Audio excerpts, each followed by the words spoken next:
He'll rise again, and that'll be the Antichrist, and all sinners will go to hell. Everyone else will go to heaven. Okay.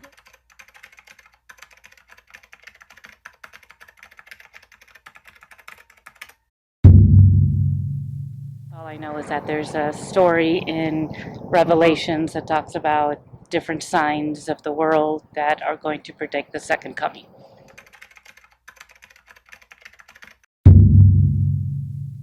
Just the book of Revelations, he promises to, return and rule the earth with an iron rod. Mm-hmm. I think there's something about him coming in the night, and then he's going to rule the world for 1,000 years, and then take people to heaven.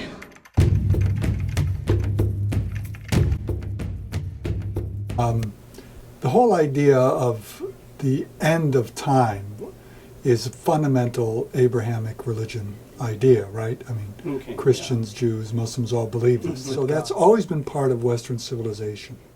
So the idea that there could be an end of an age was very popular in the history of Christianity.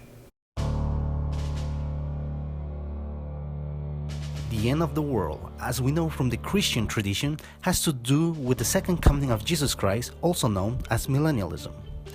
The story itself, as we might have guessed, comes from the Bible, and it is called millennialism because it is stated in the book of Revelations that there will be a period of 1,000 years that humans will reign with Jesus. So, the millennial tale has to do all about Jesus. But to understand in perspective, let's go to the timeline. According to the bilief story, millennialism is actually 1,000 years before judgment, right at the end of our timeline. Yet, according to academic experts on the matter, the story we know has not always been believed as we know it. Even though the books of the New Testament had been written between the 1st and 2nd century, the first understanding of the end of the world came by Catholic Franciscans in the 13th century. Joachim de Fiore, who basically has a very unique interpretation of the final book of the New Testament, the book of Revelation. He defines it in these three epochs. And there's sort of the epoch of Adam to Jesus, then the epoch after Jesus, which we're in now, and then he thinks then there'll be the second coming, and it'll be the third epoch, the epoch of the true church. The millennial tale as we know today really started to develop in the midst of the 16th century, after the Protestants broke with the Catholic Church in Europe. It is obvious that the Puritans would develop this story since they wanted to be raptured after so much tribulation and persecution. The Puritans of the 17th century, they didn't expect that they would be raptured out of the world before tribulations that would take place before those events. That's a relatively recent event. What? But isn't this story clear in the Bible? That really arose in the 1800s and became very popular among 20th century American Protestants. Okay, so it turns out that there are multiple versions of millennialism, but from all, a root base can be taken from the three kinds of millennialism: premillennialism, postmillennialism, and amillennialism. The premillennialists believe that Jesus will come before these 1,000 years. The postmillennialists believe that Jesus will come after the 1,000 years of reign. Finally, the amillennialists believe that the 1,000 years in the book of Revelation is not to be understood literally but metaphorically. If not the Bible, then what determines how this story plays? Branching off the three kinds of millennialism, there is an incredible amount of millennialist theories that it is impossible to keep up. The Bible's not clear about this event at all, but the Bible has all sorts of detailed prophecies about the future. So, what determines interpretation then? Here's a couple things to keep in mind about the book of Revelation. One, it's a book that's read in it's in code, right? So you have things, the horsemen of the apocalypse, the whore of Babylon, and because it's sort of written in code means it's by the structure of the book. It's always open to interpretation.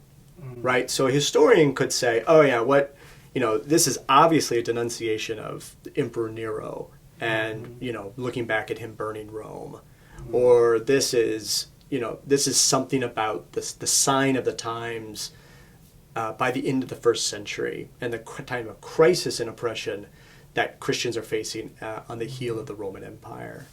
Or it's open to sort of say, like many evangelical Pentecostal ministers did after 9/11, after the terrorist attack on the Twin Towers and the Pentagon, and sort of them being able to see this is one of the signs of the times, and then sort of making forecasts, like weather forecasting.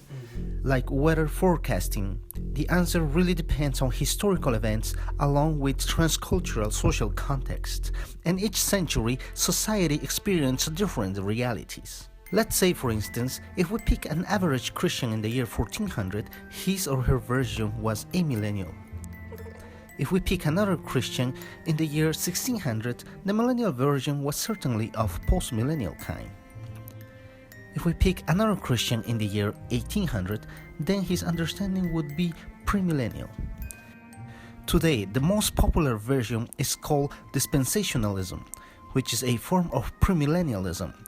This is the official version of the bestseller books series and movies Left Behind, and is the one most Christians associate with when it comes to a version of the millennial tale. Now, one can use the Bible, particularly these speculations about apocalyptic events, to support all sorts of different political views. So during the Cold War, for American Protestants, the Soviet Union, Communist China, they always represented particular beasts or forces of Antichrist, found, detailed in the Book of Revelation and in other parts of the Bible. After the collapse of the Soviet Union, it made sense for Protestants to look for new enemies that might fill those roles, and perhaps they would find them, say, in the Middle East. So the basic beliefs remain somewhat similar throughout those time periods, but new forces kind of take different roles, or those beliefs about the end times get reinterpreted. History affected and will keep affecting the tendency of the Christian interpretations. Ironically, we are writing history as we go. Here is where the range of disciplines of the social science can help us comprehend this very religious belief in a deeper level. Actually, any social phenomenon for that matter. From a socio-psychological perspective, for instance, the millennial tale can help us discover internal behavior that triggers to believe, interpret. From an economical perspective, we can analyze how significant this belief moves our economy. From a social justice perspective, how does this belief play out in the legislation and international policies? So on and so forth. The sensational story of the second coming of Jesus may look simple and almost an imaginary story at the surface, but certainly it can have deeper implications.